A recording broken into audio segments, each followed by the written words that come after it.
कहानी की शुरुआत होती है टोक्यो शहर के एक सब अर्बन अपार्टमेंट से और अजीब सुजुकी परिवार रहता है। इस परिवार की माँ मित्सु अपने पिता सासाकी से फोन पर बात कर रही है, जिन्होंने बड़े प्यार से गांव से ताजी सब्जियां और मछलियां भेजी हैं। दादाजी चाहते हैं कि ये लोग उनसे मिलने गांव आएं, पर जब मित्सु अपनी बेटी युई को फोन देती है तो वह बात करने से मना कर देती है और मछली की बदबू की शिकायत करती है। फोन कटने के बाद मित्सु और उसके पति योशीयुकी दोनों ही उस मछली को छूने से कतराते हैं और उसे सीधे फ्रीजर में डाल देते हैं। इस परिवार का हाल यह है कि सब्जियों पर एक कीड़ा देखकर सब चिल्लाने लगते हैं, जबकि बाद में पता चलता है कि वह तो बेटी युई की नकली पलकें थीं। पिता योशीयुकी को बस हर वक्त खाना चाहिए और बेटी युई का ध्यान सिर्फ अपने फोन पर है। तभी उनका बेटा केंजी घर आता है, जो किसी को नमस्ते तक नहीं करता। वह 24 घंटे कानों में हेडफोन लगाए रखता है और माँ के पूछने पर अपना फास्ट फूड दिखाकर चुपचाप अपने कमरे में चला जाता है। पूरा परिवार अपने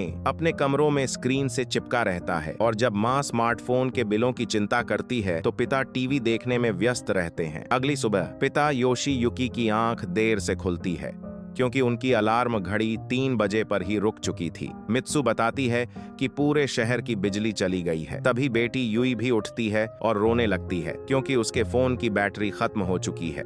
मित्सु नाश्ता बनाने जाती है, पर राइस कुकर और इंडक्शन चूल्हा सब बंद थे। वह किसी तरह गैस बर्नर जलाती है, लेकिन भूखा परिवार इंतजार किए बिना ही घर से निकल जाता है। अपार्टमेंट की लिफ्ट बंद होने के कारण सभी को सीढ़ियों से नीचे उतरना पड़ता है। स्टेशन पहुंचने पर पता चलता है कि ट्रेनें भी बंद हैं। योशीयुकी को पैदल ही ऑफिस जाना पड़ता है, जबकि केंजी साइकिल से कॉलेज निकलते हुए देखता है कि उसके फोन की बची कुची बैटरी भी तुरंत खत्म हो गई। हैरानी की बात यह थी कि सड़कों पर कारों के इंजन भी ठप हो चुके थे। एक टैक्सी ड्राइवर इंजन में पानी डालकर उसे चालू करने की नाकाम कोशिश करता है।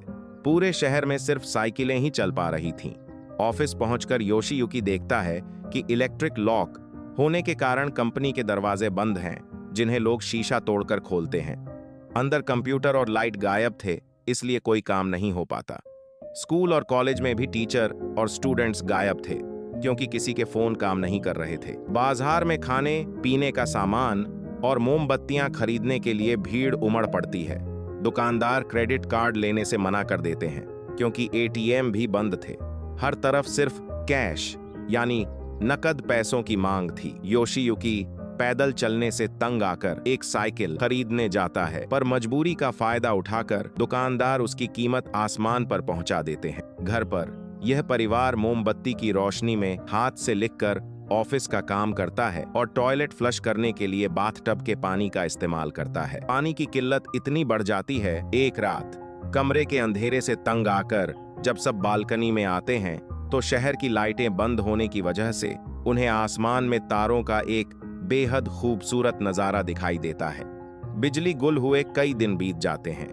कंपनियों और स्कूलों को अनिश्चित काल के लिए बंद कर दिया जाता है। योशीयुकी का बॉस अपने परिवार के साथ पहाड़ों की तरफ निकल जाता है, जहां पानी और खाना मिल सके। पानी के प्लांट पर लोग घंटों लाइन में लगते हैं, पर कर्मचारी बताते हैं कि पंप बंद होने के कारण जमीन के नीचे का गंदा पानी पीना जानलेवा हो सकता है। बैंक से कैश निकालने के लिए लोगों में मारपीट शुरू हो जाती है, जिसमें योशीयुकी की नाक पर चोट लग जाती है और खून बहने लगता है। ब्लैकआउट के 7वें दिन तक टोक्यो के सारे सुपरमार्केट खाली हो जाते हैं। शहर में एक बूढ़ी औरत की भूख और लाचारी से मौत हो जाती है, जिसे देखकर सुजुकी परिवार सहम जाता है। वे फैसला करते हैं कि अब टोक्यो छोड़ना ही होगा। सफर की शुरुआत में केंजी उस लड़की की तस्वीर फेंक देता है जिसे वह पसंद करता था। माँ मित्सु अपनी पूरी जिंदगी की जमा पूंजी यानी अपनी इमरजेंसी सेविंग्स टेबल पर रखती है और सब निकल पड़ते हैं। रास्ते में लोग खाने पीने की चीजें बहुत महंगी बेच रहे थे।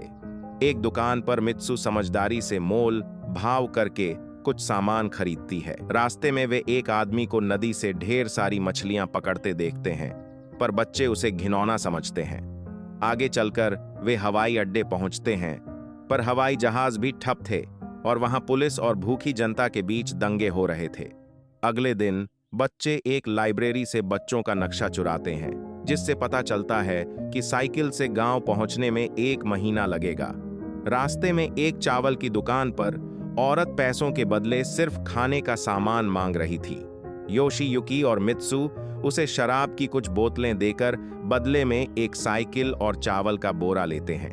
वे हाईवे का रास्ता पकड़ते हैं, जहां हजारों लोग शहर छोड़कर भाग रहे थे। रास्ते में एक बेबस जोड़ा उनसे पानी मांगता है, पर ये लोग झूठ बोलकर मना कर देते हैं। उस रात ठंड बहुत थी और केंजी एक चोर को पानी चुराते हुए पकड़ता है, पर जब वह देखता है कि चोर के पास एक छोटा बच्चा है तो वह उसे छोड़ देता है। अगले दिन उनके सामने एक लंबी और अंधेरी सुरंग आती है। कुछ अंधी महिलाएं पैसे लेकर रास्ता दिखाने की पेशकश करती हैं, पर सुजुकी परिवार घमंड में अकेले ही अंदर चला जाता है। लेकिन अंदर के घने अंधेरे में वे लावारिस कारों से टकराते हैं और मरे हुए जानवरों पर पैर रख देते हैं। डरकर वे वापस आते हैं और एक अंधी महिला को पैसे देकर सुरंग पार करते हैं। सफर के 16वें दिन उनके मैच बॉक्स और पानी खत्म होने लगते हैं।